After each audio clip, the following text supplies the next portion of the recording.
standards for everyone, everywhere. The only way we can fix our public services. So today I am setting out a radical plan to not only get the homes we desperately need, but also drive the growth, create jobs and breathe life back into towns and cities. We are ambitious, and what I say won't be without controversy, but this is urgent, because this Labour government is not afraid to take on the tough choices needed to deliver for our country. Mr. Speaker, we're facing the most acute housing crisis in living memory. 150,000 children in temporary accommodation, nearly 1.3 million households on social housing waiting lists. Under 30s less than half as likely to own their own home compared to in the 1990s. Rents are up 8.6% in the last year, total homelessness at record levels.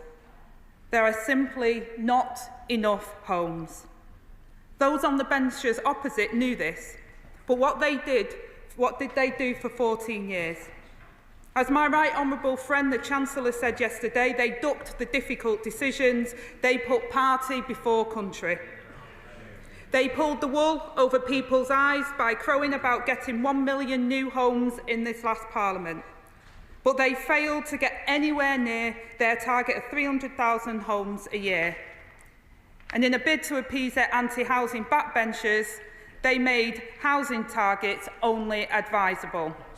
They knew that this would tank housing supply, but they still did it.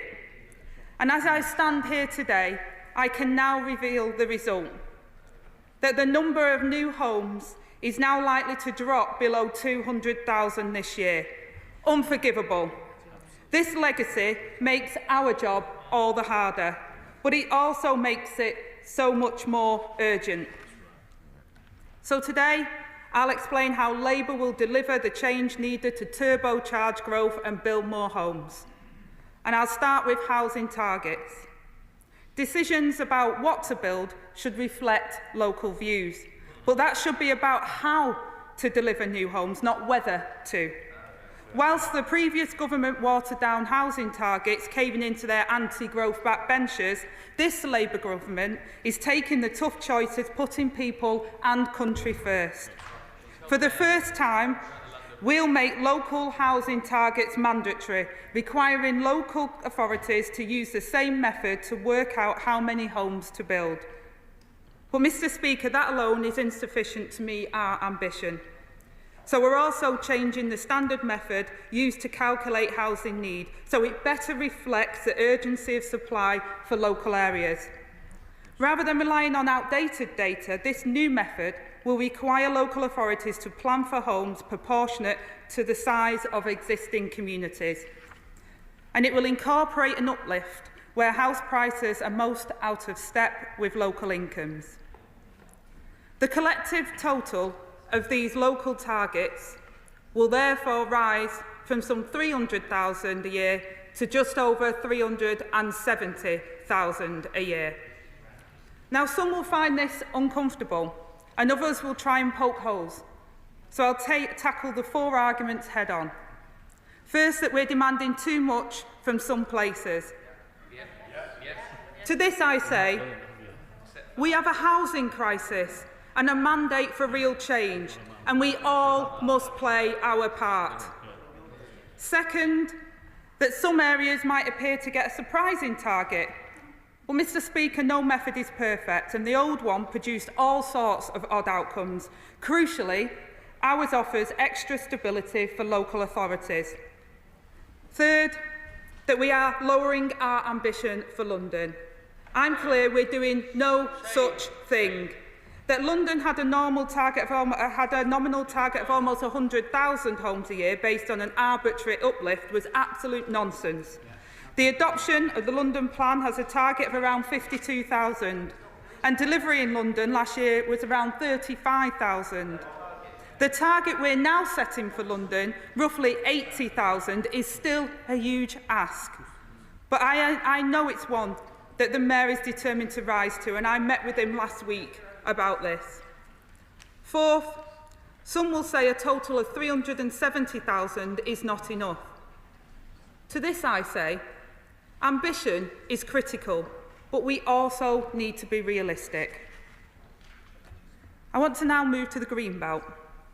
If we have targets for what we need to build, we next need to ensure we're building in the right places. The first port of call must be brownfield land. We are making some changes today to support this, but it's only part of the answer, Mr. Speaker. This is why we must create a more strategic system for greenbelt release to make it work for the 21st century. Local authorities will have to review their greenbelt if needed to meet housing targets, but they'll also need to prioritise low-quality grey belt land, for which we are setting out a definition today. And where land in the green belt is developed, new golden rules will require provision of 50% affordable housing with a focus on social rent, as well as schools, GP surgeries and transport links that community need, and improvements to accessible green space. And let's not forget, Mr. Speaker, that it was the previous government's haphazard approach to building on the greenbelt that has seen so many of the wrong homes built in the wrong places without local services that people need. Under Labour, this will change. Now, Mr. Speaker, increasing supply is of course essential to improving affordability, but we must also go further in building genuinely affordable homes. And part of this must come from developers. And the Housing Minister will be meeting with major developers later to ensure that they commit to matching our pace of reform. But an active mission-led government must also play its role. This is why today I'm calling on local authorities, housing associations and industry to work with me to deliver a council house revolution. Yeah. Mr. Speaker, this isn't just a nice add-on. It is vital to getting the 1.5 million homes built, because we know that schemes with a large amount of affordable housing are likely to be completed faster. And injecting confidence and certainty into social housing is how we get Britain back to building. The previous government had to downgrade the number of new homes their affordable housing programme would deliver. And now today, I can unveil that not only between 110,000 and 130,000 affordable homes are due to be built under this programme, down from their original target of 180,000. In our worst case scenario, some 70,000 fewer families in need of a secure home will lose out, Mr. Speaker. How have they let that happen? And once again, it's this government which will have to pick up the pieces. This is why today I'm announcing immediate steps for the biggest boost to social and affordable housing in a generation. Yeah. We will introduce more flexibilities in current affordable homes programme working with Homes England, and will bring forward details of future government investment at the spending review. I also recognise that councils and housing associations need support too. So my right honourable friend, the Chancellor, will set out plans at the next fiscal event to give them the rent stability that they need to borrow and invest. Yeah. But, Mr. Speaker, we must also maintain existing stock, which is why I'm announcing important changes to the right to buy. We have already started reviewing the increased right to buy discounts introduced in 2012, and will consult in the autumn on wider reforms to right to buy. And we are immediately increasing flexibilities for councils when using right-to-buy receipts. And in addition, to help councils provide homes for some of the most vulnerable in society, I can also confirm today that the £450 million of the Local Authority Housing Fund will flow to them to provide 2,000 new homes. This is what Labour does.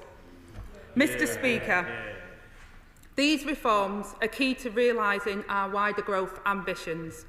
Part of that comes from new homes themselves, releasing untapped potential of our towns and cities that for too long have been throttled by the insufficient and unaffordable housing. But it also flows from making it easier to build the infrastructure on which we rely. So we're making it easier to build laboratories, gigafactories, data centres and electricity grid connections. And we must make it simpler and faster to build the clean energy sources needed to meet zero carbon energy generation by 2030. We've already ended the de facto ban on onshore wind, but we're also proposing to bring large onshore wind projects back to the nationally significant infrastructure projects regime, NSIP, change the threshold for solar development to reflect the developments in solar technology, and set a stronger expectation that authorities identify sites for renewable energy. To deliver all of this, we need every local authority to have a development plan in place. Up-to-date local plans are essential to ensuring that communities have a say in how development happens. Areas with a local plan are less vulnerable to speculative developments through appeals, and yet just a third of places have one that is under 5 years old. This must change. We will therefore fix this by ending constant changes and disruption to planning policy, setting clear expectations of universal local plan coverage, and stepping in directly where local authorities let residents down. Local plans ensure local engagement and are critical to making development that have local people's needs met. But in demanding more of others, we're also going to demand more of ourselves. 2 weeks ago, I said that I will not hesitate to review an application where the potential economic gain warrants it. So today, I can confirm that ministers and I will mark our homework in public, reporting against the 13-week target for turning around ministerial decisions. Now, Mr. Speaker, I know what I've said seems a lot, but this is only the first step. We plan to do so much more.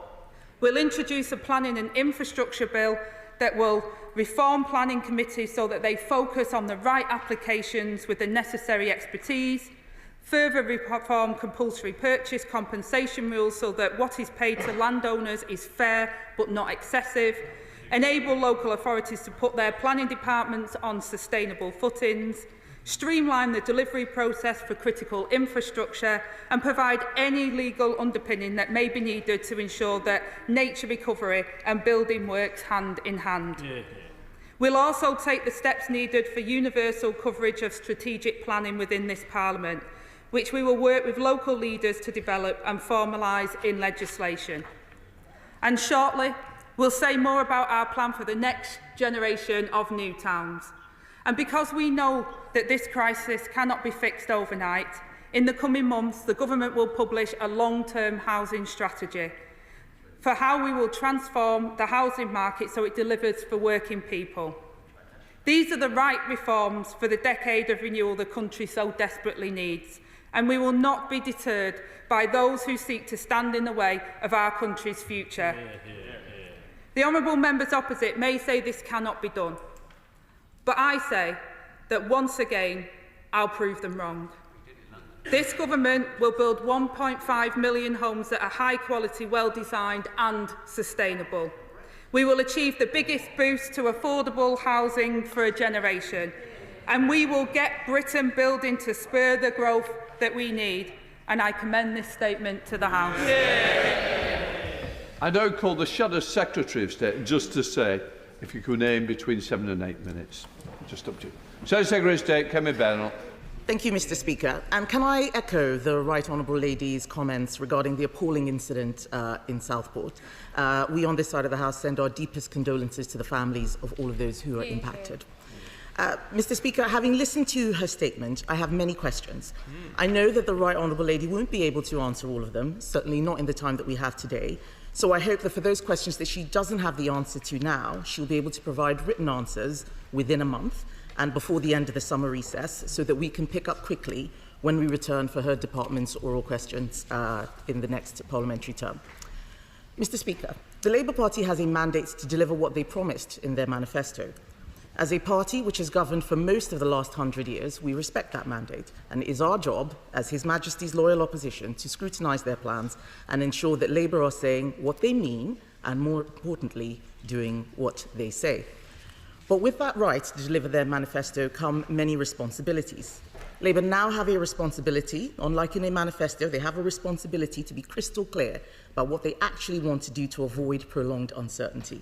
They now have a responsibility to understand and address the concerns of councillors and local residents. They now have a responsibility to explain the economics and allocate the funding, which we all know will be needed for this plan. And they now have a responsibility not to be contradictory in what they are setting out. So they mustn't make promises which any impartial observer knows can't be delivered. And crucially, they mustn't break their commitments early. And yet, Mr. Speaker, we are already seeing changes to what they committed to. On the 20th of June, the Chancellor stated that they would update the MPPF within 100 days.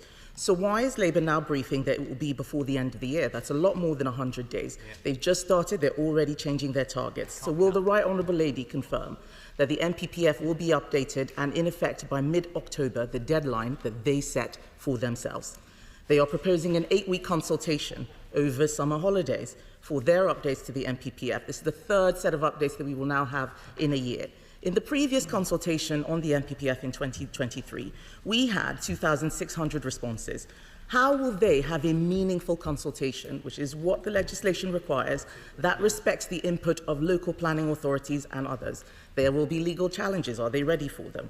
They are proposing multiple changes to planning, the MPPF update, new primary legislation, the Honourable Lady just described, changes to nutrient neutrality, which they've recently converted to, and the NSIP, just to name a few.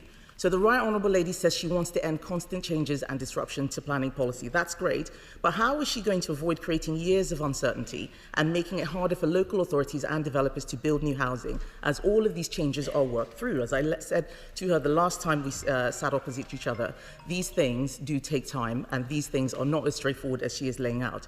The government will not be able to deliver its ambitions unless it recognises that. But what is most interesting in this statement, Mr. Speaker, is that she confirms that she is reducing the housing need calculation for London. Can she confirm if that reduction will apply to other urban areas? And can she explain why she is reducing the need for cities like London to build more housing when they are the ones who have the infrastructure to support it? Why is she forcing suburban and rural areas to take more housing when there are schools in Hackney, like de Beauvoir Primary School and Randall Creamer Primary School, that are shutting down because they don't have enough pupils? Why is she doing that? The government is talking about the grey belt in the planning framework. It's very interesting. I've had a quick look through. They define it, but what limited contribution to the 5 green belt purposes actually means in planning terms. What does that actually mean? Because if they're not clear, planning inspectors will determine that, and we will yet again have more and more local opposition. It is also interesting, Mr. Speaker, that the government is considering changes to restrict the right to buy. The Right Honourable Lady has told us very proudly how she was able to buy her own council house.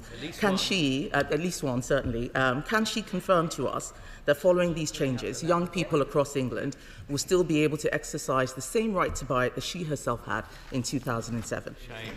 Mr. Speaker, there is also a responsibility to address the concerns of councillors and local residents. I know from my own constituency the references that they have to traveller sites will cause some concern. The fact that she has stood up and said many of the housing allocations will be surprising.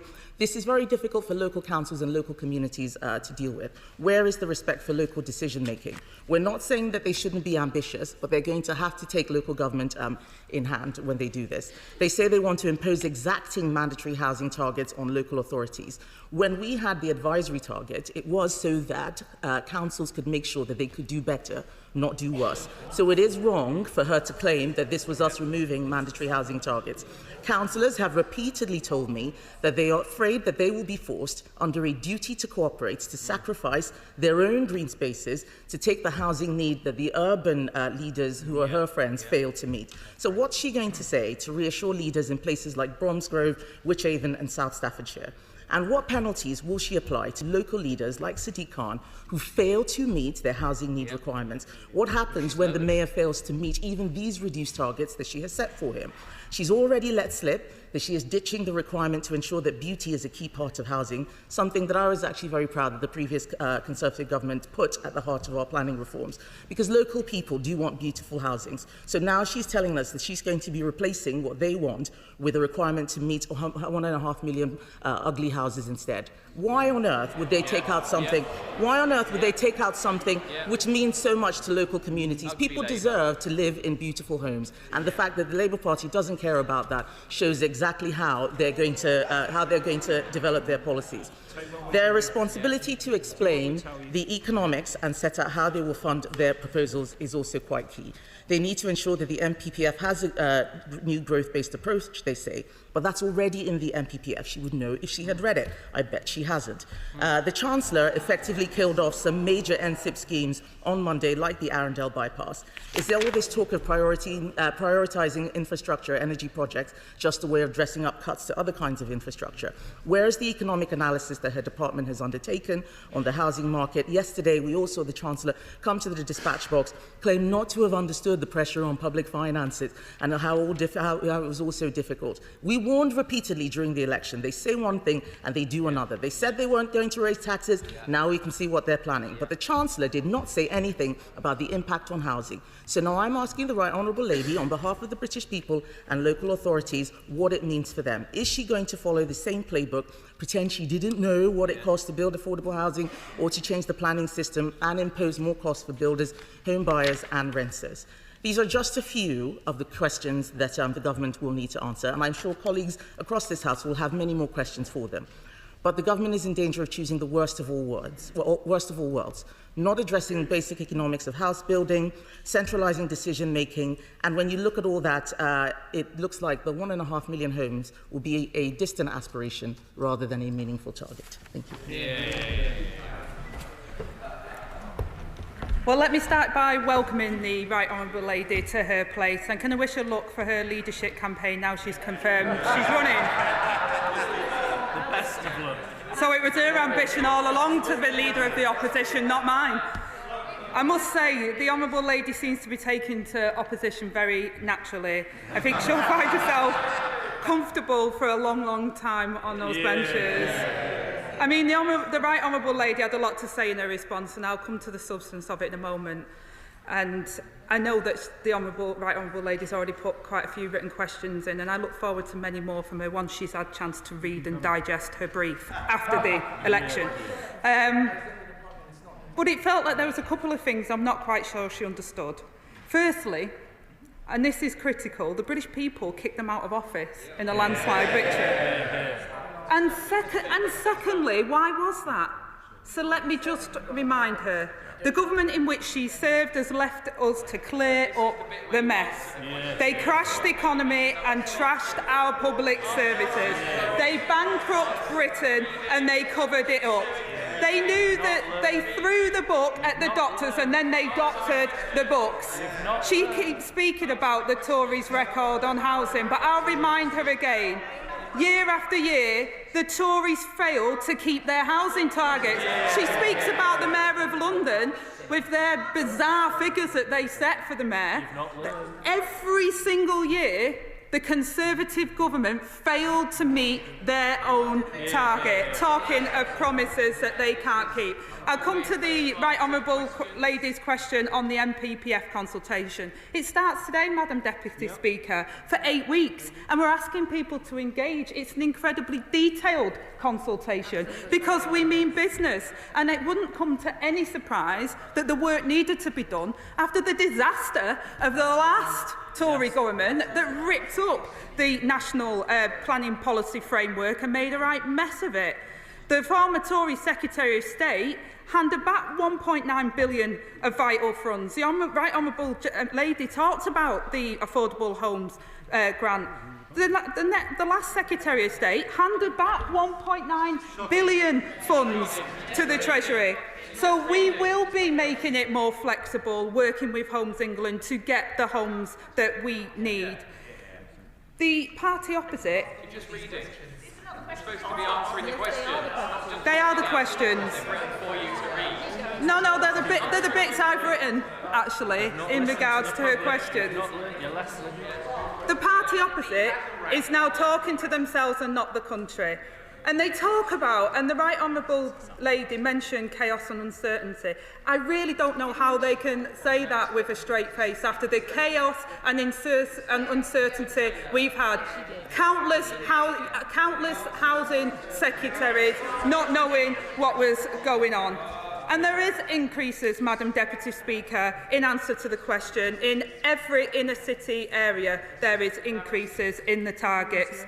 And can I remind honourable members that we inherited the most acute housing crisis in living memory. And I say to the Right Honourable Lady, the Greenbelt definition is in the consultation. I suggest she reads it. And it also tackles beautiful homes, Madam Deputy Speaker, because we will build homes at scale. They will be beautiful. We'll protect the natural environment. We will make sure that people have the homes that they deserve and that they need.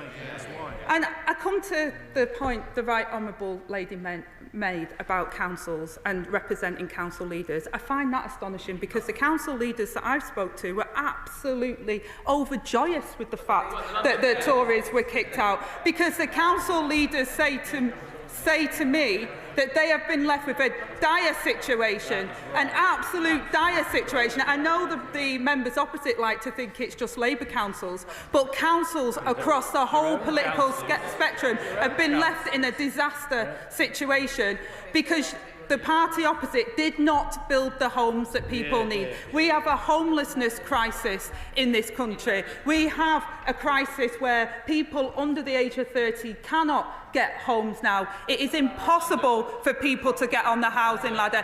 That is the failure of the last Conservative government. That is what we're going to fix, Madam Deputy Speaker, and that's what we're going to get on and do. Clive Betts. Thank you, Madam Deputy Speaker, and welcome you to your place. Can I first of all really welcome both the ambition of my right honourable friend's statement and the details involved in it and those commitments. Let's get 2 points. In terms of the targets, and the Select Committee in the last Parliament said the targets had to be mandatory. If they aren't mandatory, many councils will simply choose to ignore them. But in mandatory targets, Bush gave an assurance that the targets were based on a proper needs assessment of each local authority and will do away with the nonsensical and arbitrary urban uplifts which she referred to in the case of London. And secondly, in terms of social housing, and I was proud to be brought up in a council house like she was. In terms of social housing, will she work closely with local authorities and look particularly at land value capture? Where the planning permission for a site uplifts the value of that site, will she ensure that the total increase in value does not go to the landowners alone, but actually is used to benefit the public purse and reduce the cost of building those homes? I thank my honourable friend for his question, and I can confirm that we are getting rid of the urban uplift, and the new method of housing targets is better than the previous one, because the previous one we believe was outdated and figures the urban uplift the figures were plucked from thin air. So we believe that our new method would give councils stability and certainty to plan for their homes and local services they need. In terms of land value capture, again, this will come forward with more. There's a little bit within this consultation, but there's more within the planning and infrastructure bill that will come forward, as we spoke about in the King's speech. Daisy Cooper. Thank you, Madam Deputy Speaker. May I welcome you to your place. May I thank the Deputy Prime Minister for giving advance sight of her statement, and to associate myself and my party with her remarks about the devastating and senseless attacks in Southport. Our thoughts and prayers are with all those affected. Now, for too long under the Conservatives, we had a planning system that put developer greed over community need, a system which did not deliver the homes that we needed to tackle the crisis, but did destroy swathes of our greenbelt. But this statement, Madam Deputy Speaker, raises a lot of questions. So here we go. First of all, for those local authorities which are at an advanced stage of their draft local plans, will they need to start again with the new standard method, or can they continue? Secondly, for those local authorities that have recently conducted a Greenbelt assessment, do they need to do it again under the new system, or will the current one stand? There seemed to be a conspicuous absence, Madam Deputy Speaker, of a particular target on social homes, not affordable homes, but on social homes. Will the Deputy Prime Minister take up the Liberal Democrat target of building 150,000 social homes every single year? We welcome the proposals by the government to review the compulsory purchase compensation. Will she take up the Liberal Democrat plan to put an end to land banking by reforming the Land Compensation Act so that local authorities can acquire land at a fair value? We welcome the review of the right to buy. Will the government allow local authorities to use that money to replace lost stock? The government indicated that it will be reviewing borrowing rules so that local authorities can borrow to invest. Will they allow local authorities to borrow to invest at a scale that will allow them to put an end to homelessness, overcrowding and housing register waiting lists? What powers and resources will they give to planning authorities so that they can enforce the requirement to put infrastructure first? Will they scrap the cap on developer planning fees? And finally, Madam Deputy Speaker, on the Greenbelt, there are some local authorities in the London Metropolitan Greenbelt area who, even when they have accounted for all of their brownfield sites and all of their grey belt sites, they still have to build thousands and thousands of homes on the Greenbelt, land which is supposed to be designed specifically to stop urban sprawl. Will the government put anything in the MPPF that will give any protection to the concept of Greenbelt at all? Thank you, Madam Deputy Speaker. Thank you for those questions. In terms of local plans, it depends on where they're up to in terms of the direct question you asked, and there will be a transition, and we outline that within this consultation because we recognise areas have got quite far on.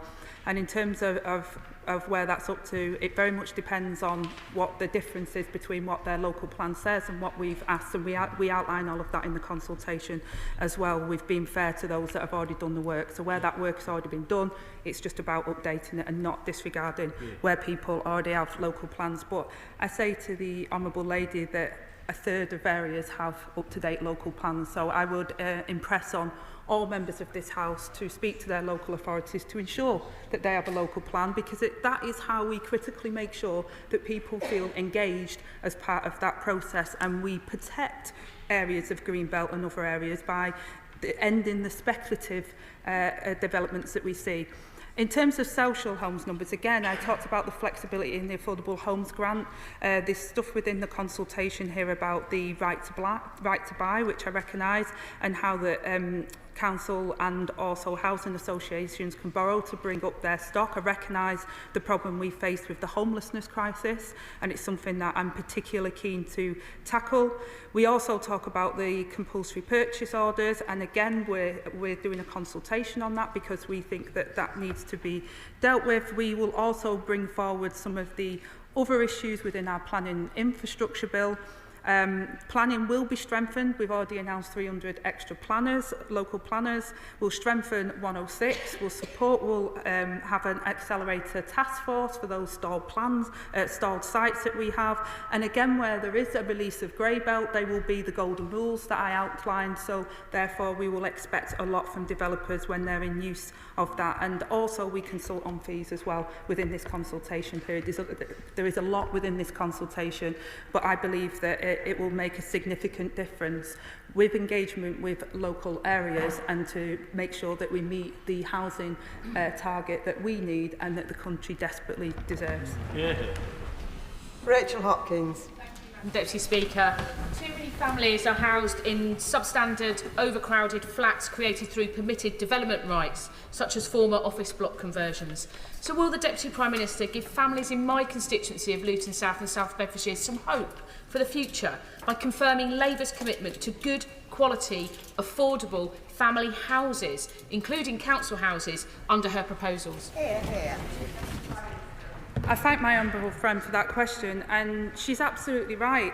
14 years of the Tories have left social and affordable housing in a crisis. And this is to fix the overall problem that we've got with the housing crisis that we face. We have to have more social housing for rent. And I hear this, the Right Honourable lady opposite was talking about speaking to local councils, but members here, including new members, will know that their casework that comes through in their box already, their posts that they've seen, and their local leaders are saying what a desperate situation it is, and it's because of the supply problem, and it's because we need to fix the problem around social and affordable housing, and that's why we've got our golden rules. That's why we're going to strengthen 106 and expect the developers to do what they say they're going to do, and all of our departments are going to work to make sure that the infrastructure is there so people get the homes that they need locally and that they see the infrastructure that improves their local area and nature.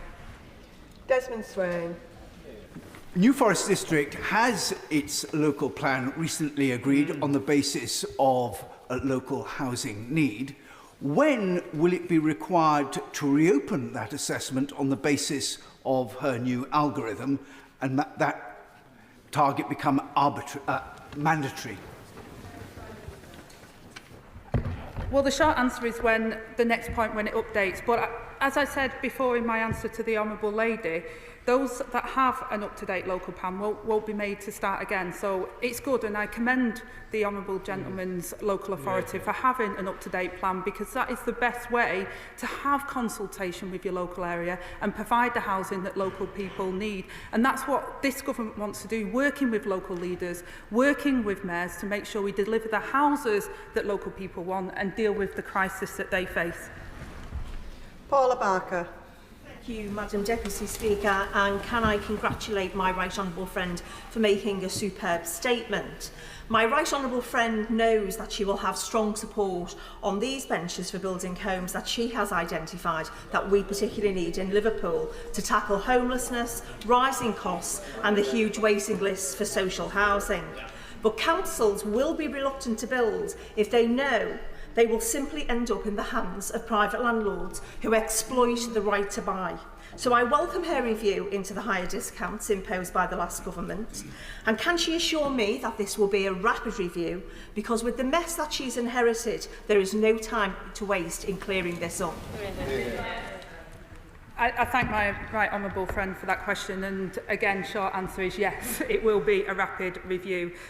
We've already been speaking about this even before the election, and we want to make sure that people take part in that review, but we're also very clear that the right to buy formula that the government set out in 2012, the discounts, means that councils just cannot replace the houses that are bought under the right to buy scheme. We believe that people should have the right to buy, but it has to be balanced against what the public give in discounts on our social housing stock and making sure that we can replace that stock for those that desperately need it.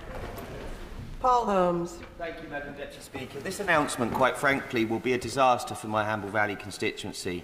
And in Hamble Valley, Liberal Democrat Eastleigh Borough councillors built over the last few years double the number of houses required by targets and assessments. So can the Secretary of State confirm that she will take into account retrospective building numbers for those areas who have already built more than their fair share? And why is she placing even more pressure on local services in the South East where house prices are the most expensive, but leaving cities alone and not increasing house numbers there too?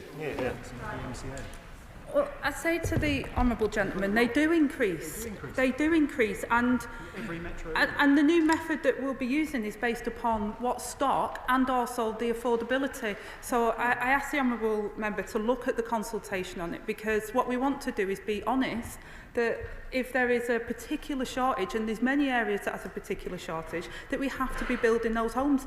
We stood on an election mandate to do that. Now, local plans, I don't know if the honourable gentleman's local authority has them. We will engage with them on that, but we do not have the homes that we desperately need. And I say to the honourable gentleman, engage with the local authority, get those local plans in place and work with us to build the houses that his constituents desperately need. Yeah.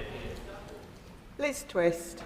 Thank you, Madam Deputy Speaker. And can I thank the Secretary of State for her statement today, and particularly welcome the acknowledgement that where there are new developments on Greenbelt, that the facilities that go with them are so necessary.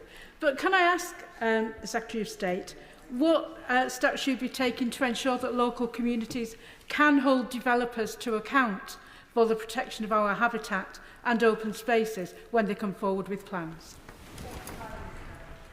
I thank my honourable friend for that question. And Labour has a brownfield first policy, and within the outlines that we've put in the release of Greybelt, there are very strict golden rules on that, and we will be supporting local authorities with making sure that they have the best from 106 notices and that the golden rules apply.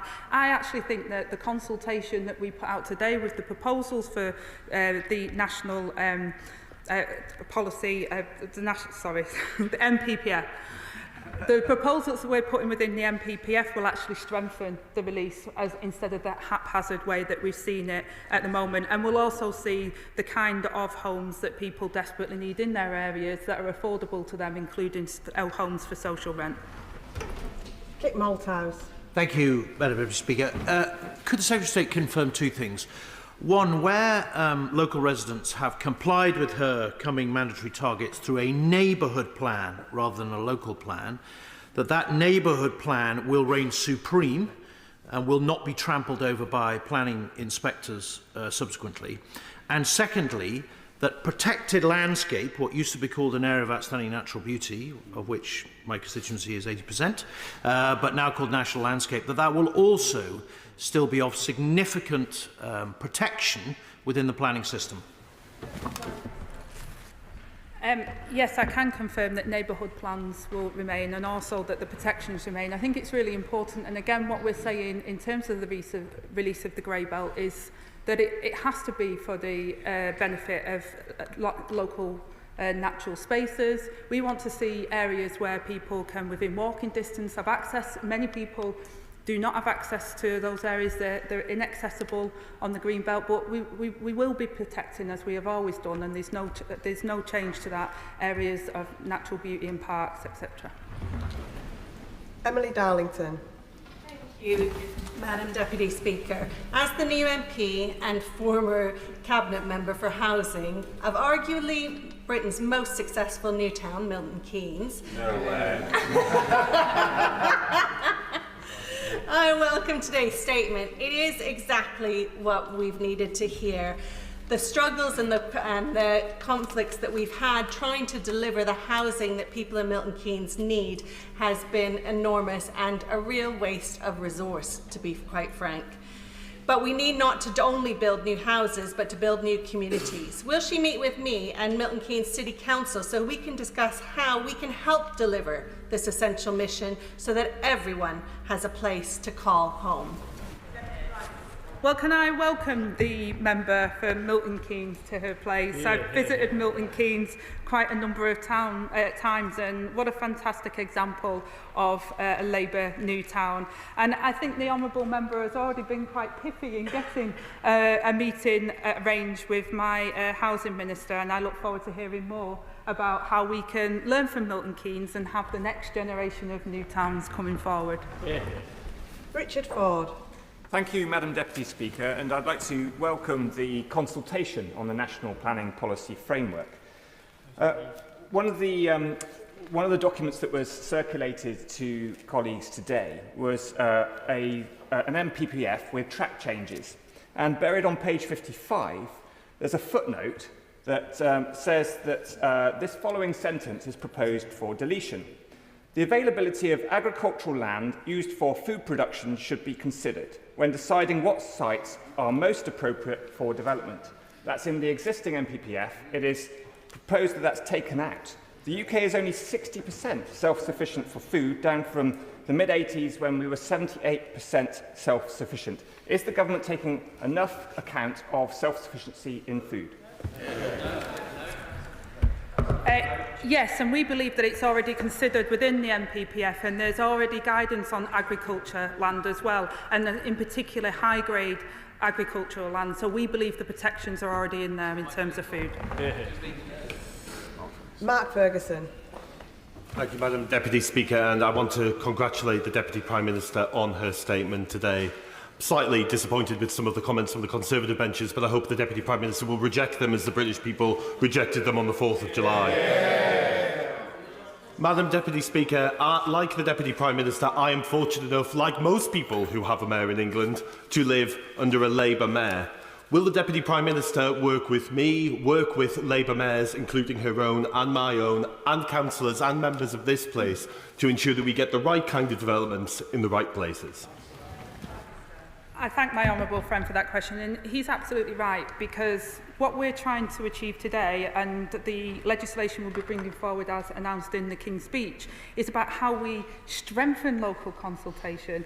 I've already said to members that only a third of local authorities have up-to-date local plans. So this is a wake-up call to say, as part of local planning and having local plans in place, there is an obligation to consult and then consult again on the final plan. So many people who are frustrated by housing that goes up is because of this speculative development, because there hasn't been that engagement.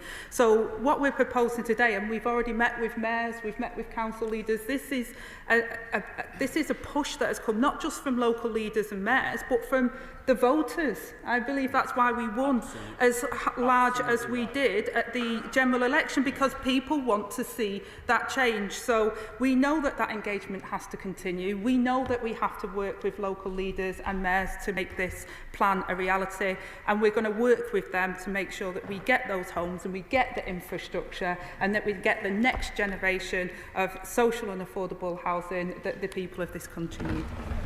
Mark Francois. Thank you, Madam Deputy Speaker, and good luck in your new role.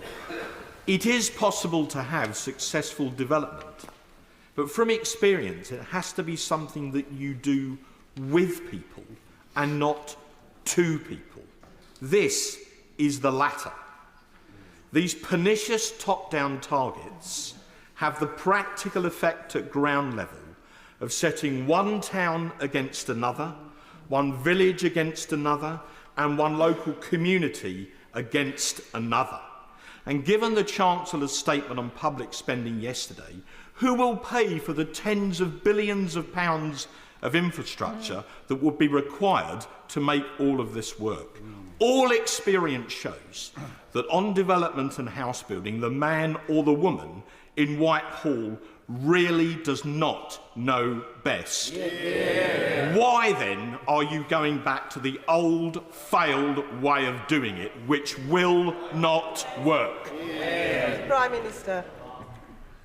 I mean, I'm shocked that to tell the honourable member, but that the NPPF was an NPPF before we took government as well. So national targets have always been there. It's not something that I've dreamt up. But the important thing, is our new method is clearly based upon what the housing stock and the affordability and the need in their area. This is a need that has created a housing crisis in this country, and that is why the electorate elected the Labour government on the mandate that we did, because we said we are going to fix the housing crisis that we've inherited. And I would say that this is again about local plans. I implore the honourable member to get with his local authority, to get a local plan, to engage with local people and to listen to those that are waiting desperately, probably the thousands in his constituency, desperate for a home that they know will never come. Joe White. Thank you, Madam Deputy Speaker. My local authority has just agreed its local plan during the general election, and it was the first authority in the country to commit Section 106 funds to our local hospital. As Deputy Leader, I was very proud to lead on this. I see Section 106 funding as the most effective method of mitigating against the impacts of development and bringing in much needed funding for infrastructure. How does the Deputy Prime Minister envision how Section 106 funding can be reformed to make it a far more effective method of bringing in the infrastructure spending? Deputy Prime Minister.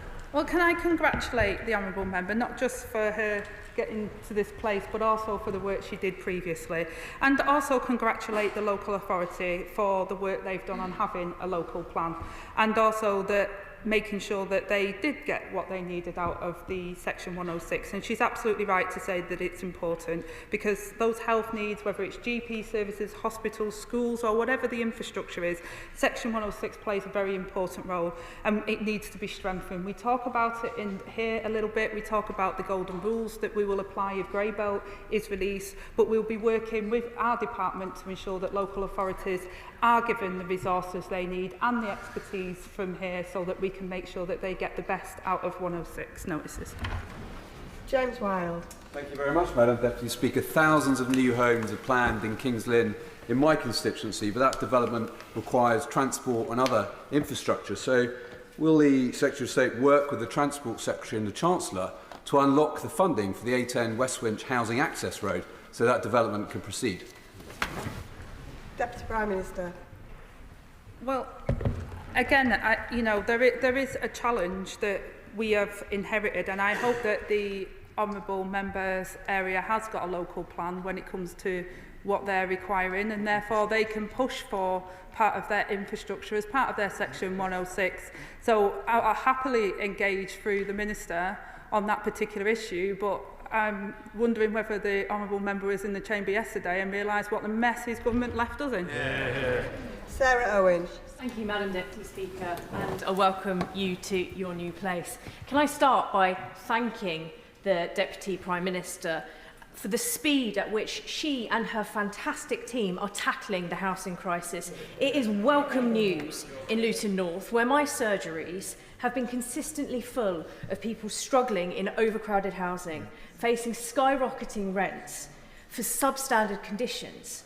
And we have daily cases of people subjected to eviction notices through no fault of their own.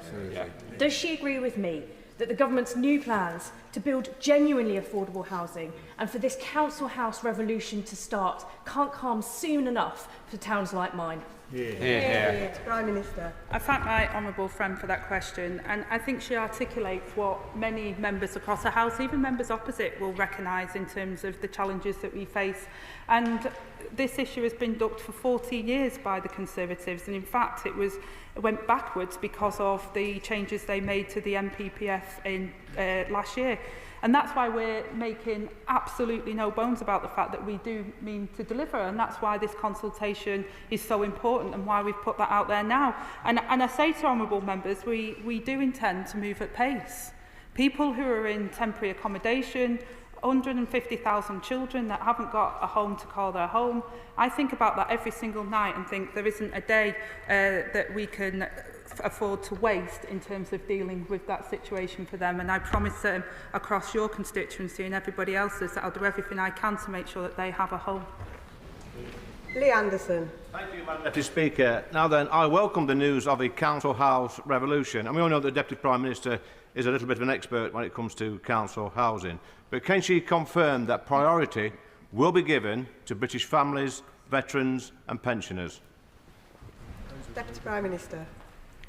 Well, we have confirmed that people with a local connection will get priority in those homes. But I also say to the honourable gentleman who tries to make a quip about the fact that I grew up in a council house, is that the situation that I hear, and when I was took on this brief, is that actually people used to talk about my childhood as if I grew up in poverty, but there's many kids today that if they got a council house, it would be considered they'd won the lottery.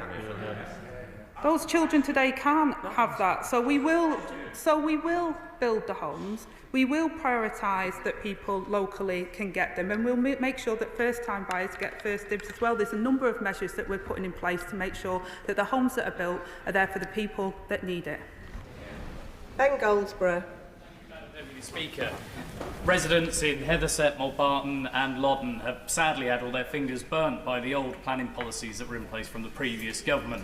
Can you give me assurances that going forward, the Section 106 will be strengthened to ensure that public good, public infrastructure will be in place to make sure that our new housing is accessible for everyone and gives them the resources they need to live a very happy life?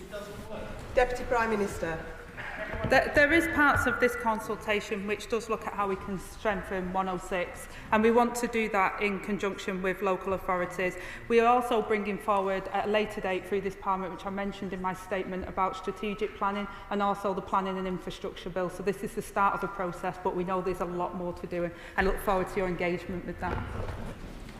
Wendy Martin. Thank you, Madam Deputy Speaker. So, I'm no NIMBY, but today what we're seeing is a lurch back to top-down mandatory targets that will ride roughshod through local communities like those that I represent across Aldridge Brownhills and local decision-making. I do agree with the Deputy Prime Minister, though, when she says that the first port of call must be brownfield land. So can she confirm that she will do this by giving full financing to brownfield land remediation and reclamation? Deputy Prime Minister. Well, we think we can better use brownfield funding, but I say to the honourable member that it's not riding roughshod over local decisions and what local people want, because having mandatory housing targets and plans means that people will be able to decide. What we're saying and what we said at the general election is that we will build 1.5 million homes.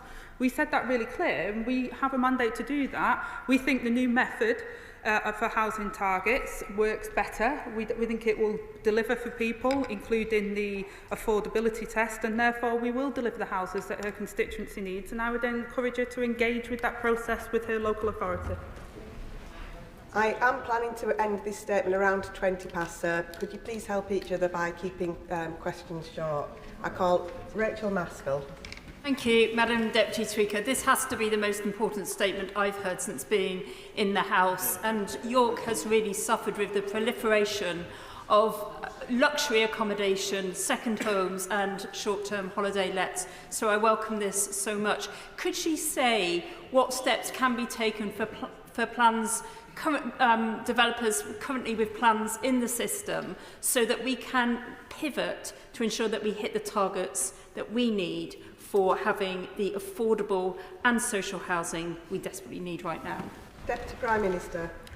Well, I absolutely agree with the honourable lady that we do need to have these affordable homes that we desperately need, and that's why, depending on where her local authority is in the process, we'll be setting out those targets which are likely to be increased for her local area, and for them to engage in that process. The golden rules are there, which will again allow more affordability where there is a restrictive release of grey belt, and also that we will ensure that we help and support on the affordability and making sure there isn't a gaming of the system, so that we get the best that we can out of Section 106. Andrew George. Thank you, Deputy Speaker. I strongly endorse the sentiment and purpose of the Deputy Prime Minister's statement and policy statement today.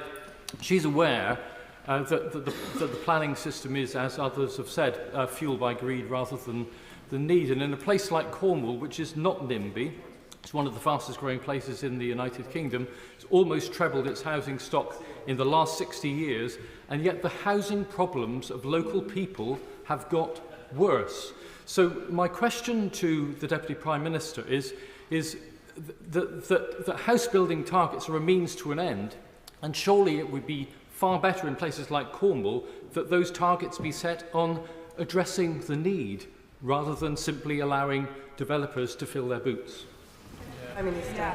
I thank the honourable gentleman for his question, and that's what the new formula does. What we're trying to do is assess the need for areas, and in particular on what their current stock is, taking account of that, but also about affordability.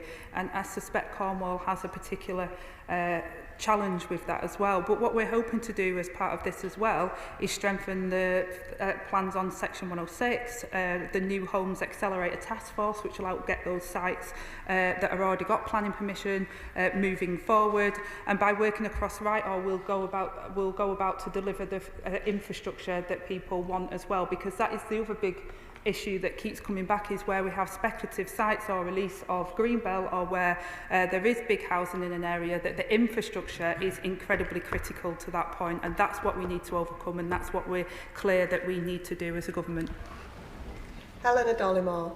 Thank you, Madam Deputy Speaker, in my constituency of Hastings and Rye, we are at the sharp end of the housing crisis and we desperately need more affordable and more council homes. So I really welcome today's statement. The party opposite may behave like this is a zero-sum game between building more desperately needed homes and protecting the environment, but we on this side know that is not the case. So can I ask my right honourable friend what this new government's approach will be to ensure we have sustainable development, protecting our environment and making sure we have the infrastructure, including sewage pipes, and preventing flooding while building the homes that my constituents so desperately need?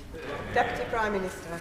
I thank the honourable member for her question and also welcome her to her place. And she's absolutely right, and it builds on the question that I answered previously, that we have to protect our green belt, and we think the proposals that we're putting forward does that. But it also means that we have the right type of homes and we have the infrastructure, and that also that as part of this process that there will be nature considerations and the rules around that, that there is the infrastructure that people need and that there is access to the countryside and healthy living. There's a number of factors within the consultation that the Honourable Lady can look at, that will talk about how we're delivering better, greener areas for people, which hopefully her constituents will be able to get behind.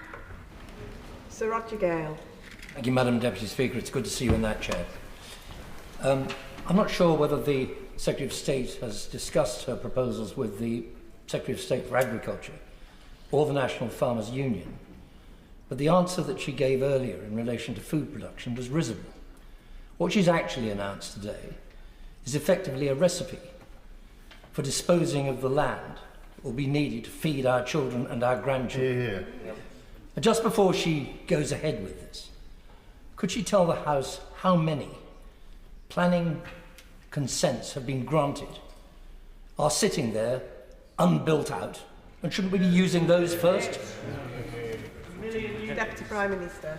Who was in charge? I thank the honourable gentleman for his question, but I really do, with absolute respect, say to the honourable gentleman, please read the consultation, because we do think that we do support our agriculture, which is around just over 10% of the land that we have, and we will make sure there's best and most versatile. And I talked before about protecting the land that is of best value, and we will do that. And the land that we're talking about, grey belt, which we define within the MPPF consultation, is not agricultural land. It's disused garages and it's other things of that nature, not, as the honourable gentleman wants people to believe, the land that we need for food. Olivia Bailey. Thank you, Madam Deputy Speaker. Can I welcome the Deputy Prime Minister's twin ambitions set out today to get Britain building, to provide the homes that we need, and to make sure that we have the infrastructure required to support them, like schools and GP surgeries. These are of equal importance, and you cannot have one without the other. Can she confirm that the aim of her package on social and affordable housing is to go net positive, so that the number of social rent homes is rising rather than falling, and achieve it in the first year of this Parliament? Deputy Prime Minister. Well, I welcome the Honourable Lady to her place, and within the first, it is going to be a challenge, but we're absolutely desperate to try and meet that challenge as quickly as we can. That's why we're moving at pace with the consultation exercise that we've put forward today, and we will do that as quickly as we possibly can, so we can make sure that we are making the affordable and social housing we need, as well as making sure that we have the green spaces in the infrastructure that people desperately need as well. Sir John Hayes. Thank you. Welcome to the Chair, Madam Deputy Speaker, and welcome to the Honourable Lady to her new role. I appreciate that she won't have time to wax lyrical today about our vision of aesthetics, nor to extend at length on the relationship between truth and beauty. Nevertheless, given the welcome reference in her announcement about proportionality and the link between the existing built environment and the scale of development, will she also take into account the character and style of development? She may know that I've served on the Building Beautiful Commission and the Office for Place. Will she agree to meet the Office for Place to discuss beauty? For she will know that the wealthy can always live in beautiful places, in beautiful homes, but that people from council houses, as she and I originate, deserve their chance to know, to sense and to see beauty. Deputy Prime Minister.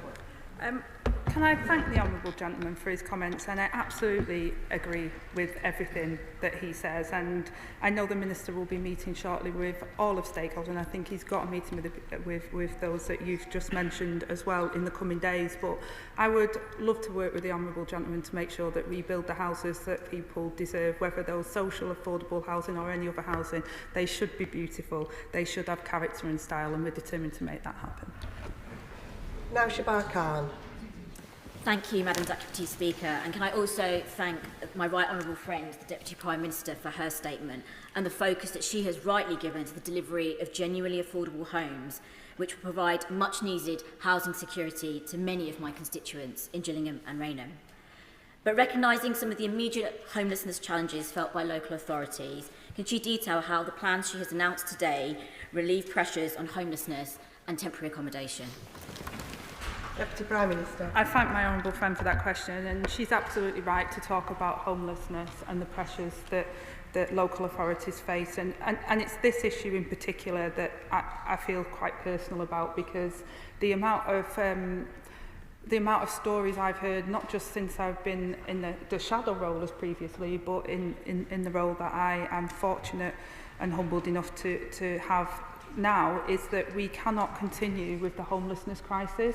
Behind every single one of those figures is a human being, and it really does have an impact like poverty does. Housing has a significant impact on people's lives and opportunities, and that's why, as Deputy Prime Minister and in my role, we'll be bringing different leaders together, a local and regional and here, to make sure that we can really tackle homelessness, because we need to do something about those figures. We've inherited a really poor state of affairs, and I'm determined to make sure that we do something about that.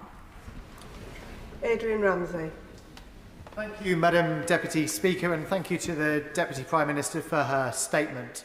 Residents in my constituency of Waveney Valley, as in so much of the country, are finding that many of them are being priced out of being able to live in their local community. The homes that are being built are just not affordable to local people.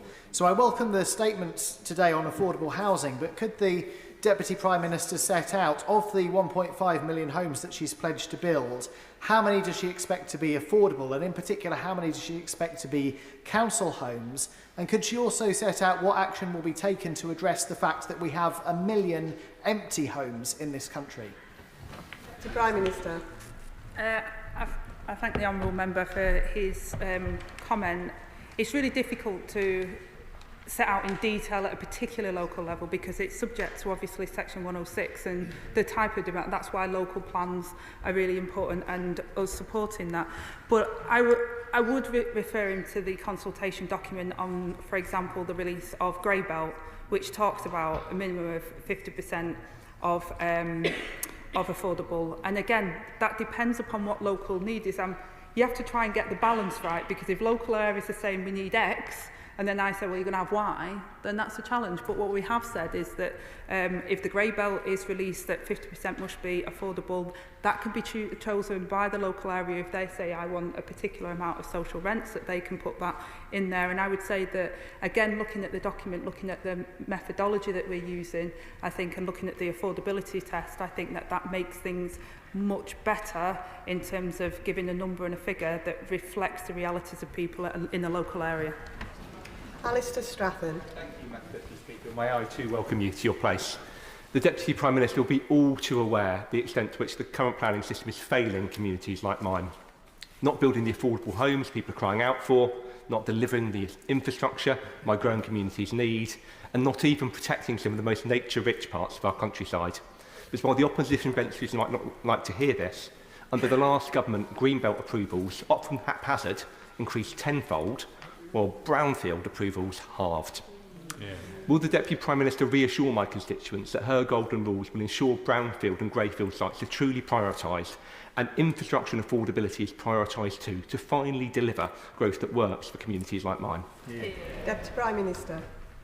My honourable friend is absolutely right to mention the haphazard way in which the Green Belt has been built upon under the last government. You'd think that it never happened in some of the responses I've had back from the opposite side of the chamber.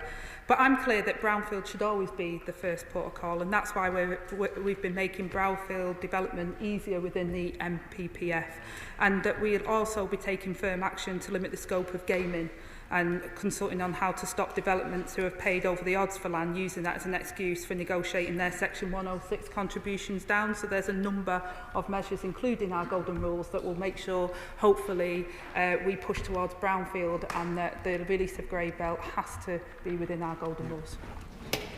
Ben Opsijecti. Thank you, Madam Deputy Speaker. Yesterday, the Secretary of State and Minister made the decision to approve the appeal made by Envar Composting in relation to the proposed medical waste incinerator on the edge of St Ives, despite the rejection of the initial application by the Conservatives and Labour on Cambridgeshire County Council. Local residents in St Ives, as well as the impacted rural villages of Somersham, Bluntisham, Colne, Pidley, Woodhurst, Oldhurst and Needingworth, are hugely concerned that their opposition and concerns have not been heard by the Secretary of State. So given NHS England's 2023 clinical waste strategy states a need to reduce the use of incineration and details a strategic priority that requires in-house waste processing capability to be developed, why has the Secretary of State approved a medical waste incinerator against local wishes, and will she meet with local residents to hear their concerns? Deputy Prime Minister. I thank the honourable member for his contribution, and in the specific case I've not dealt with it myself personally, but what I can say to you is that when making those decisions, we weigh up the advice and the planning expertise that we have in there, and those decisions will be made based upon that evidence that we have. It's an objective way of making a decision. Will you meet local residents? Noah Law. Thank you, Madam Deputy Speaker. I welcome the Deputy Prime Minister's plan to put building homes at the heart of our mission to raise living standards, and also to ensure that what we build reflects local views. Will she give an update on our plans to give councils greater powers to tackle the scourge of second homes that, particularly in Cornwall, put a drag not just on our community but our economy as well, so that we can unlock supply through this channel? Deputy Prime Minister. Well, I thank my honourable friend for that contribution, and like I said in the opening statement today, this is the first steps. We know there's so much more that we need to do. We've got a significant amount of legislation coming forward, which the Housing Minister will be able to update the House on going forward. But this MPPF is about particular making sure we get the housing targets, but I understand the point that the member's making, and we need to address many more issues that we face in housing, and that's why we had significant amounts of it in the King's speech. Sir John Whittingdale. There are currently an additional 3,000 homes being built in Malden and Heybridge in my constituency, and the Liberal Democrat-controlled Chelmsford wants to build another 3,000 at Hammond's Farm in my constituency. Yet the local roads, health services, education services are all under intolerable pressure. So what will the Secretary of State do to ensure that necessary infrastructure is put in place before these developments take place? Prime Minister. Well, I mean, the honourable gentleman will know that his government was in government for 14 years and could have resolved this, and this is part of the reason why we're consulting on the revised MPPF, because we recognise, and I've said to many honourable members in the chamber today, that infrastructure is critical, that people often reject the housing proposals because they don't see sufficient infrastructure. That's why we have the golden rules. That's why I've asked all of the departments to look at what we can do to make sure that that infrastructure is there, and that's why we'll support strengthening of Section 106 to make sure that developers don't try and squeeze out of what they were promised as part of that development. Emma Foodie. Thank you, Madam Deputy Speaker. As my right honourable friend has said, this has got to be about building communities, not just about building homes. But on too many occasions in my constituency, residents have been left for too long on incomplete and unadopted estates. So does the Deputy Prime Minister agree that both the social and physical infrastructure must be delivered at the earliest opportunity in developments, and that developers must be held to account for the delivery of this? Deputy Prime Minister. I absolutely agree, and it goes back again to the point that far too often is the objections to development is because people don't see the infrastructure, and people see that in some cases developers try and wriggle out of their obligations. As I've said and set out in the consultation document we're putting forward today, is that we believe that it will strengthen local authorities' hands, and that we'll be able to make sure that we get that infrastructure that we desperately need alongside those houses. Jim Shannon. Thank you, Madam Deputy Speaker. The Deputy Prime Minister has outlined the need for house building and the dire need that there is across the Great United Kingdom, and set out a system to try and achieve that. However, one of the things that's really important is those people who are trying to get mortgages. For instance, here in the mainland here, those who have earned £75,000 a year are having difficulty getting a mortgage. Those back home in Northern Ireland who probably are earning much less, say 40, 45,000, have no chance of getting a mortgage. So can I ask the Deputy Prime Minister this question: what can be done to help people get mortgages and thereby be able to buy a home and move forward? Thank you. I thank my honourable friend, I'll say, for his contribution today. And he's absolutely right that we've got to fix the situation, not just on affordability, so those houses come forward. We spoke in the general election, and we'll be bringing proposals forward for a mortgage guarantee scheme. But hopefully the New Deal for Working People, which is coming forward with the legislation in October time, to make sure that we make work pay. And the Chancellor announced again for public sector workers pay rise, and we recently wrote to the Low Pay Commission to expand their remit, so we'll make sure that over 1 million people will get a pay rise, because jobs that pay will also mean that people can then afford to have their own home. We now come to the statement from the Foreign Secretary.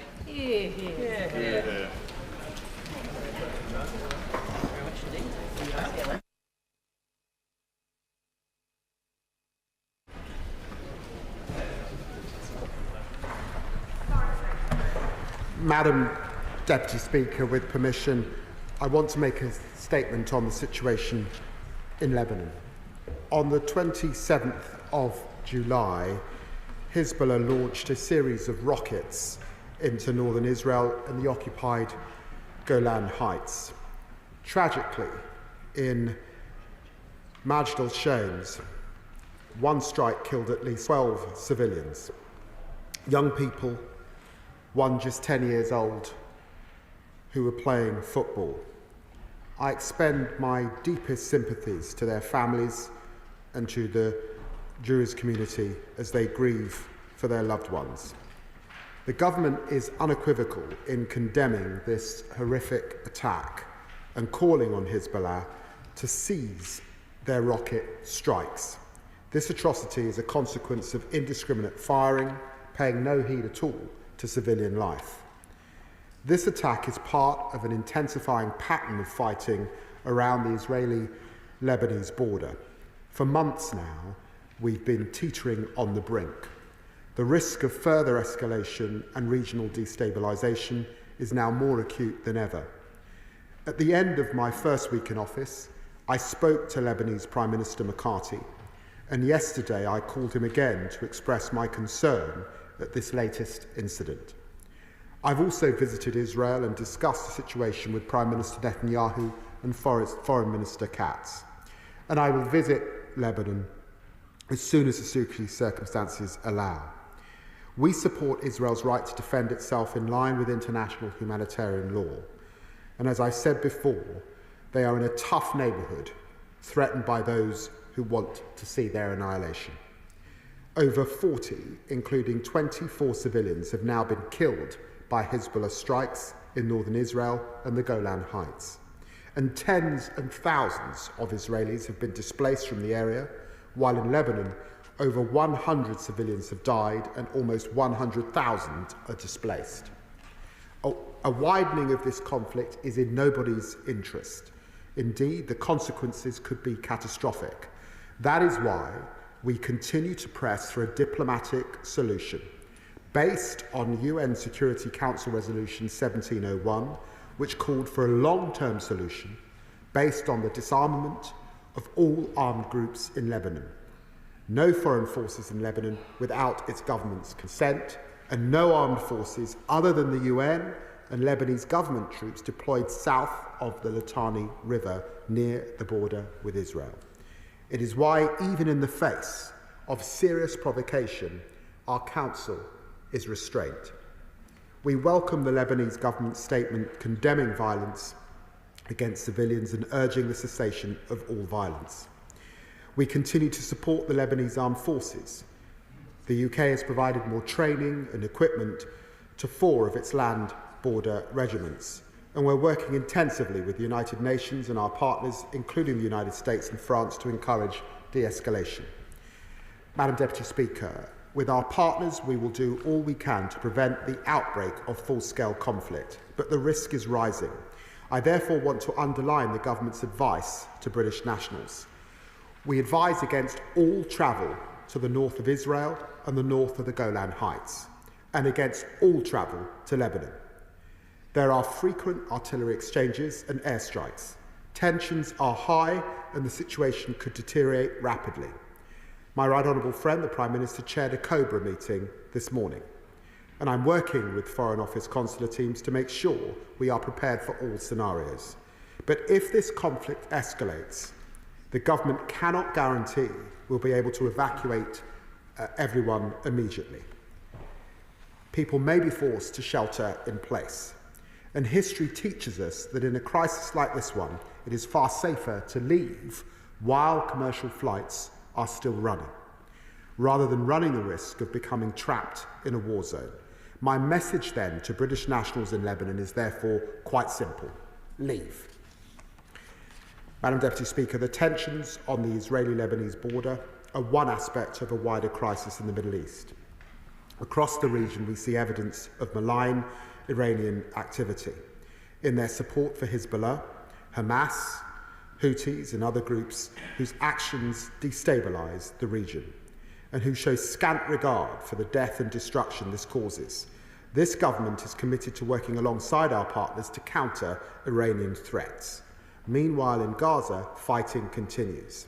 The scenes at the Khadija school, civilians killed, shocking images of injured children underline the desperate conditions endured by civilians, and the reports of the humanitarian situation remain sobering, with the threat of disease and famine looming ever larger.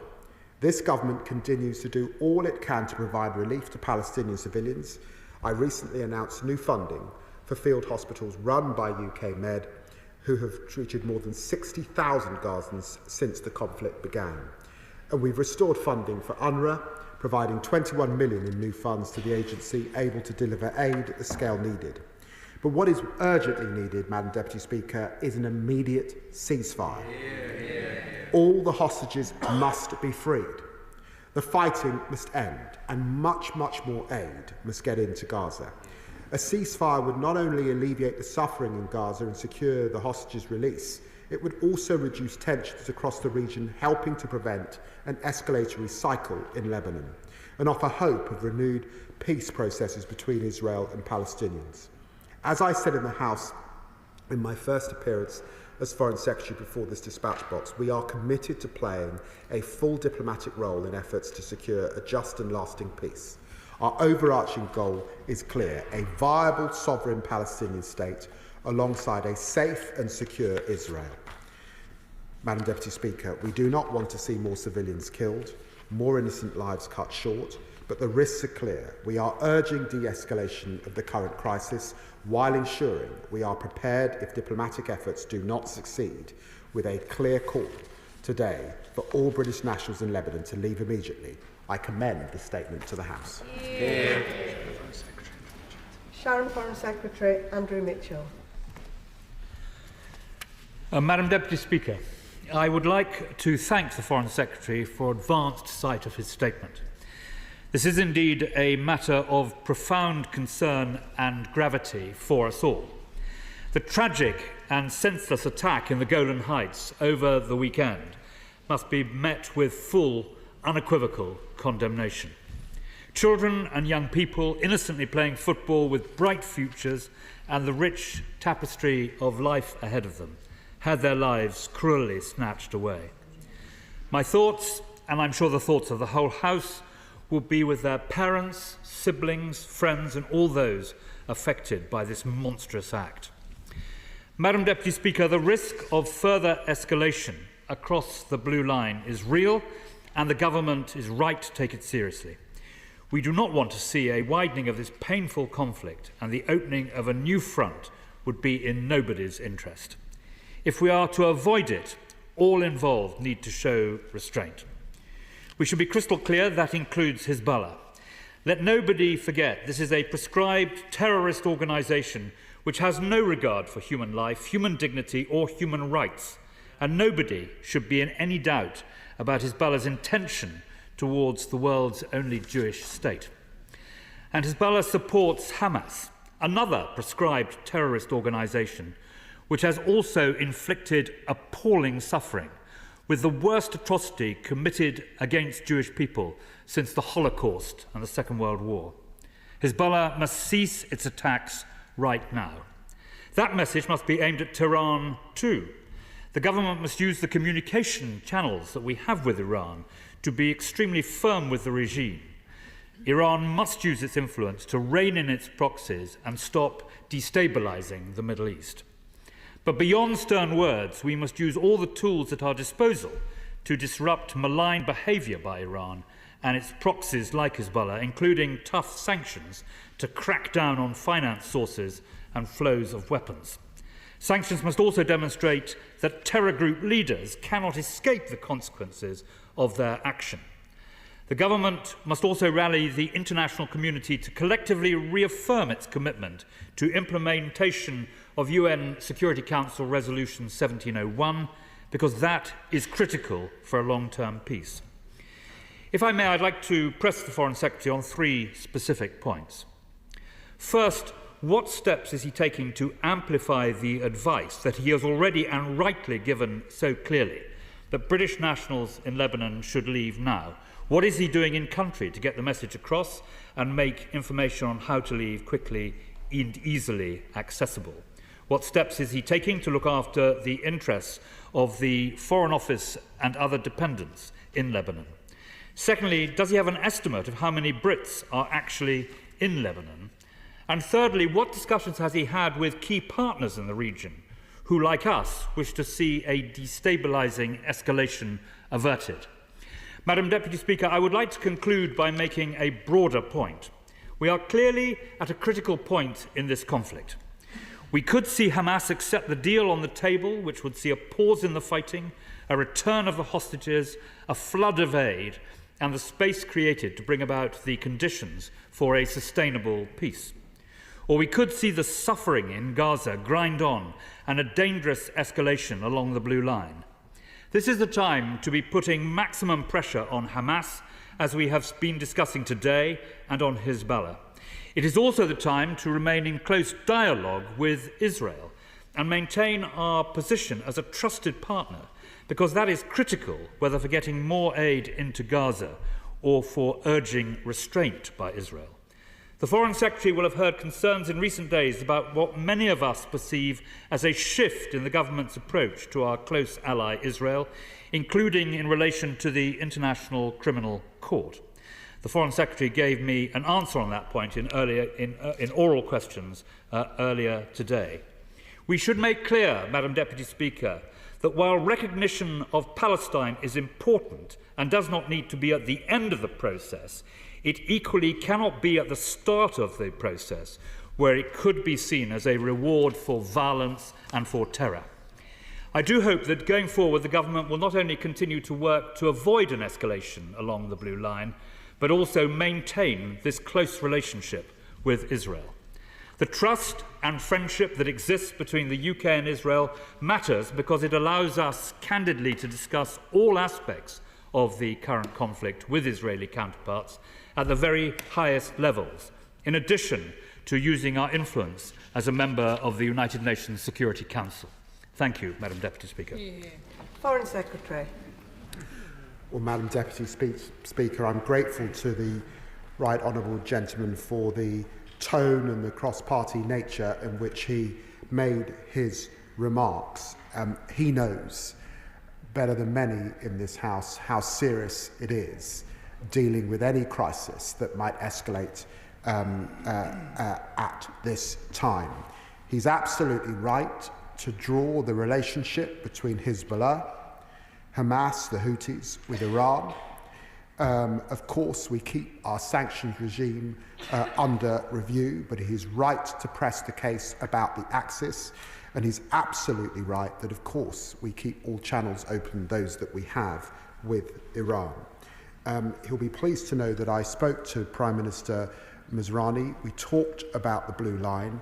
He will recall that I was in Lebanon a few months before the election was called, and I indicated in oral questions earlier, it is my hope to get to the region once more, taking all advice that he would expect me to take. I want to reassure him that it has been important, of course, to communicate our advice to leave Lebanon, and if you are in the UK at this time, not to travel to Lebanon, and to convey that advice across all channels. And that is taking place. It's been taking place since last night, and it will be taking place over the coming days to communicate that very loudly in country as well.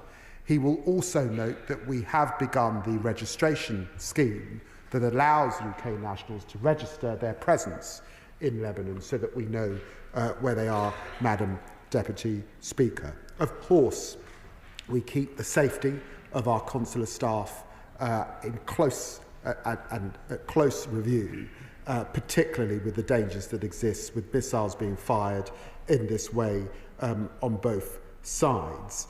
Our estimation is that about 16,000 UK nationals are in the region, but of course asking people to register does enable us to know who is there, and of course we urge people to leave on the many flights that are available currently, commercial flights from Lebanon, to leave and make their way to Europe and back home. And of course we are working with our international partners. He will note that the US, Germany and Canada all upping their travel advice along the lines that we first began yesterday. Derek Twigg. Madam Secretary, can I welcome the statement by the Foreign Secretary? In terms of Iran, can I ask the Foreign Secretary, and because he referred to it in his statement about countering Iranian threats, in his short time in office, has he made any assessment yet about how successful they have been?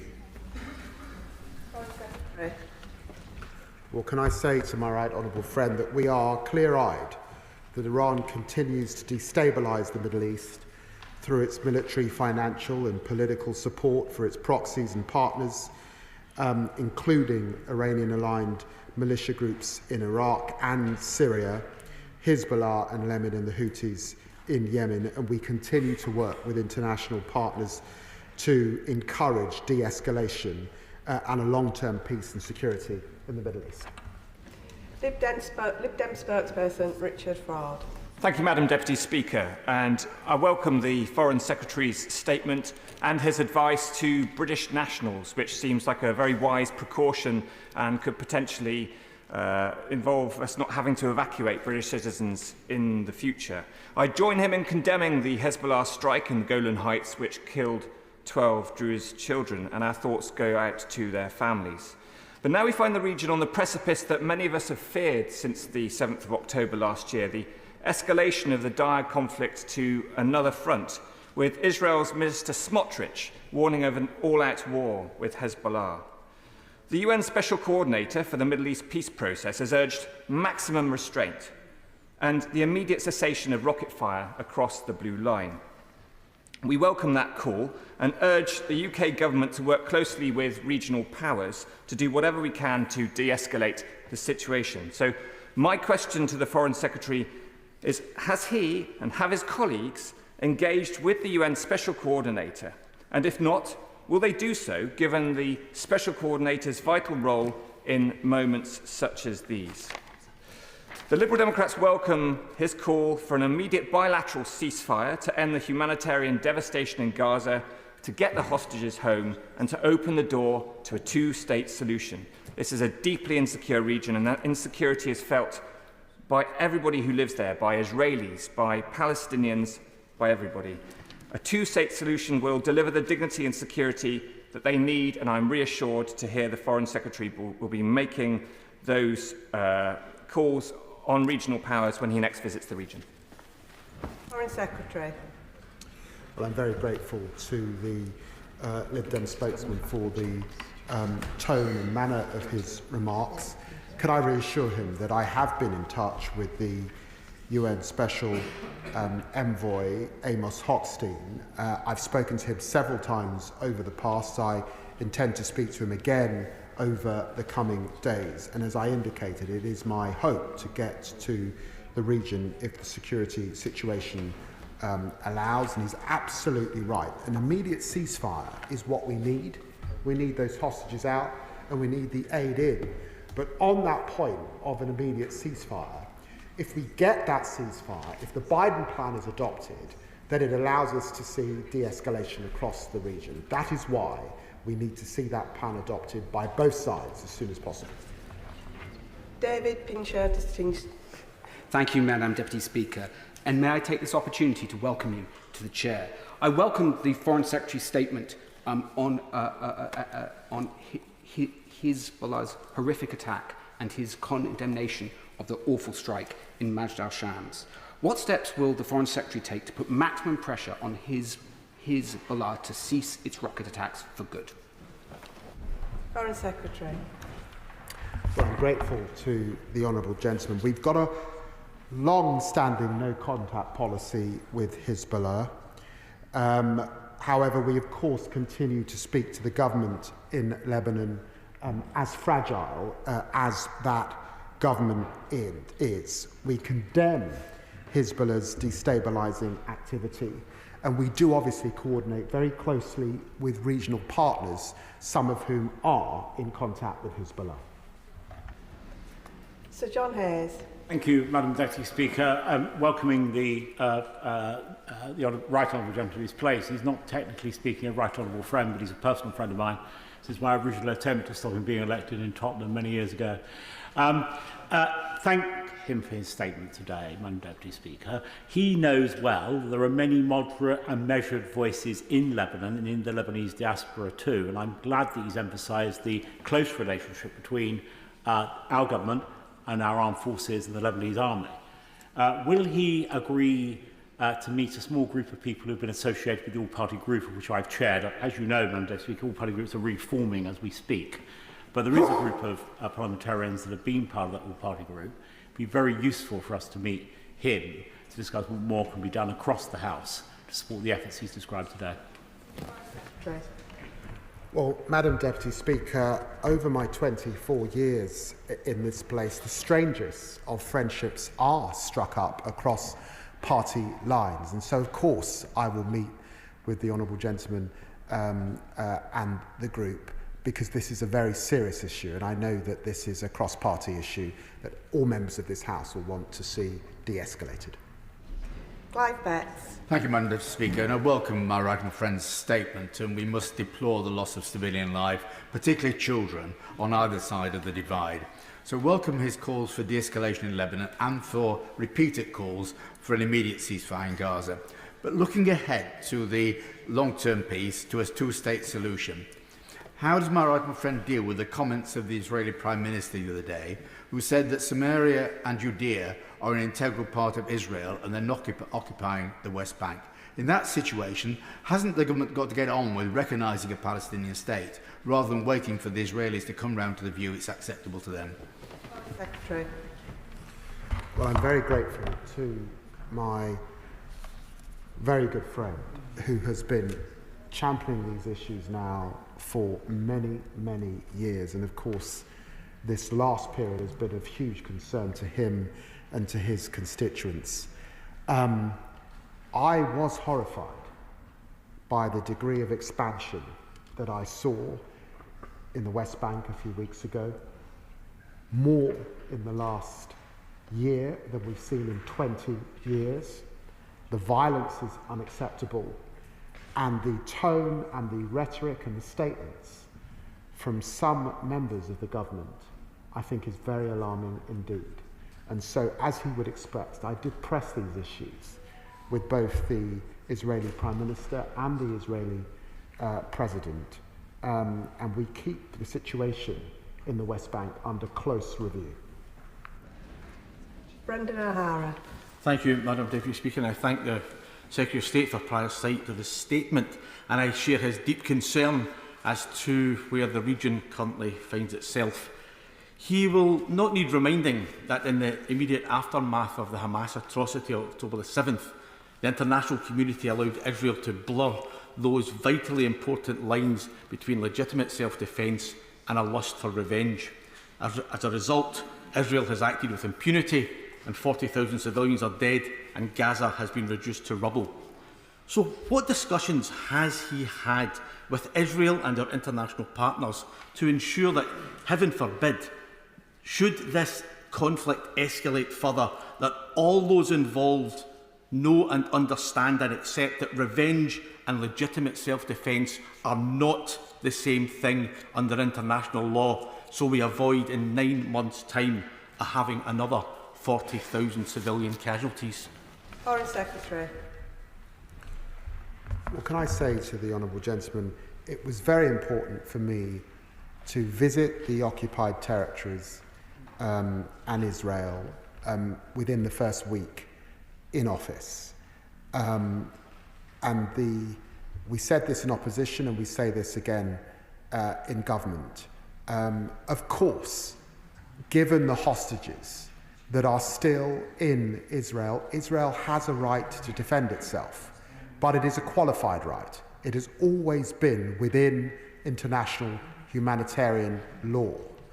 And the scale of civilian loss of life, the children, the women who have lost their lives, the aid workers who have lost their lives, against a backdrop in which journalists are not allowed into the country, has been a matter of deep concern and worry across the international community. So, of course, I raised these issues. It was also important to meet with hostage families and to be absolutely clear, we want to see those hostages returned. Kim Johnson. Thank you, Madam Deputy Speaker, and congratulations on your new appointment. I'm sure my right honourable friend will agree with me that the escalation of violence can be reduced if we look at ending the suffering in Gaza.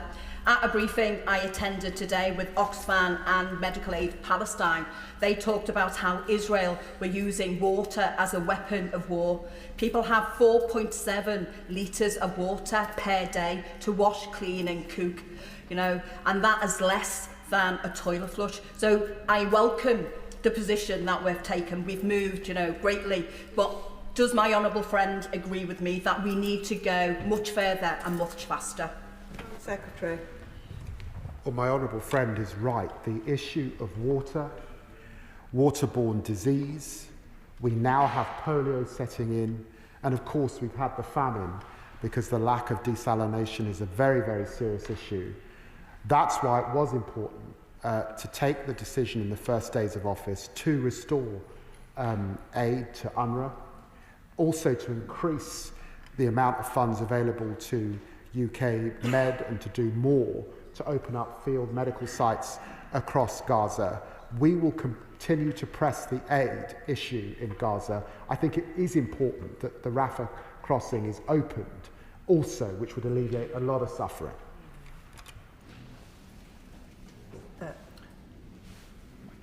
Mike Tapp.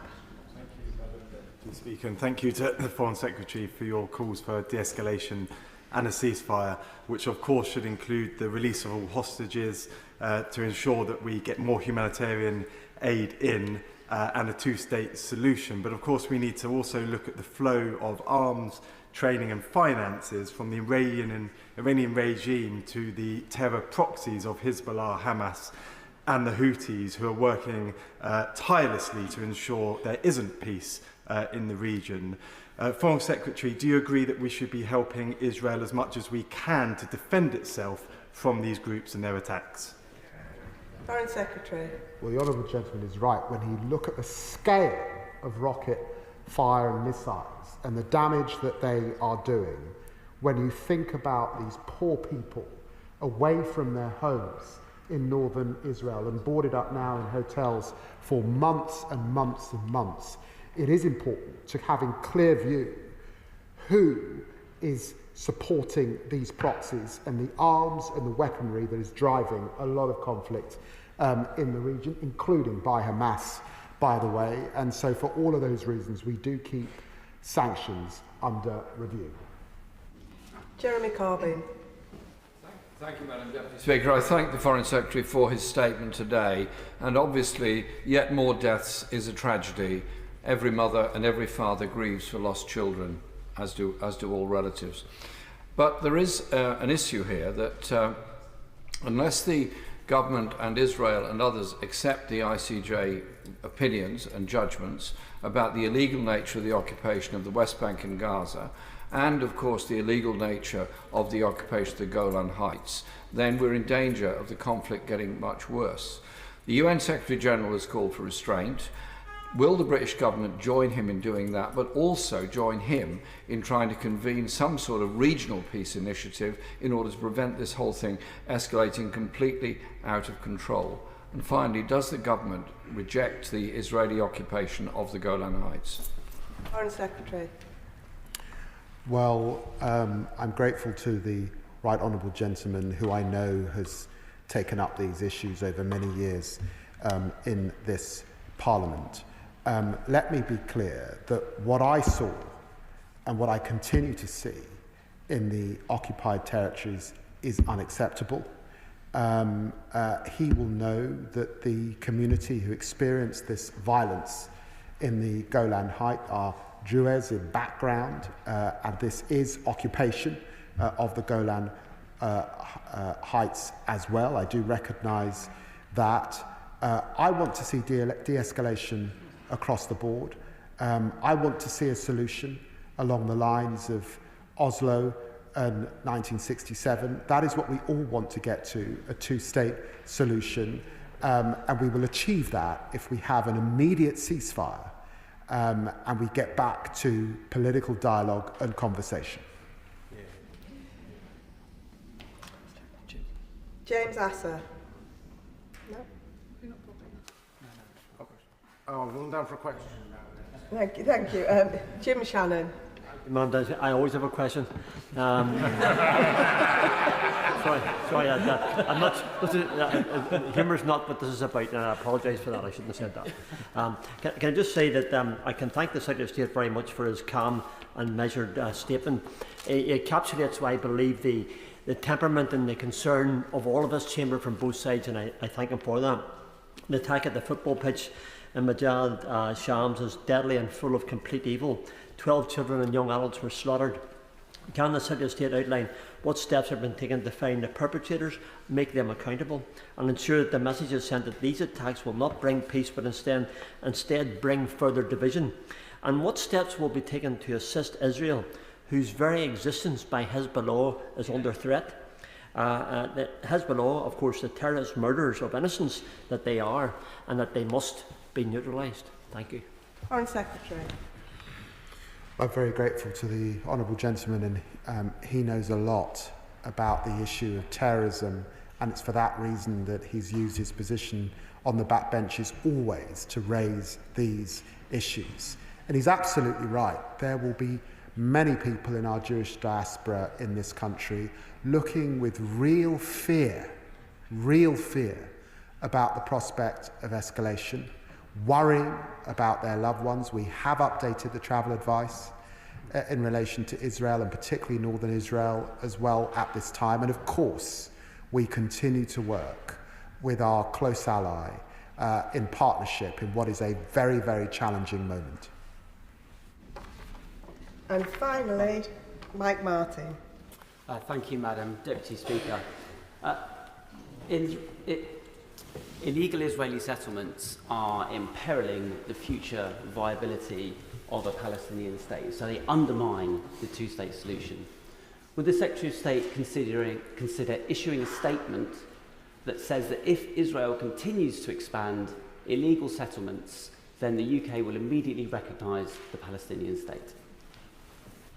Foreign Secretary.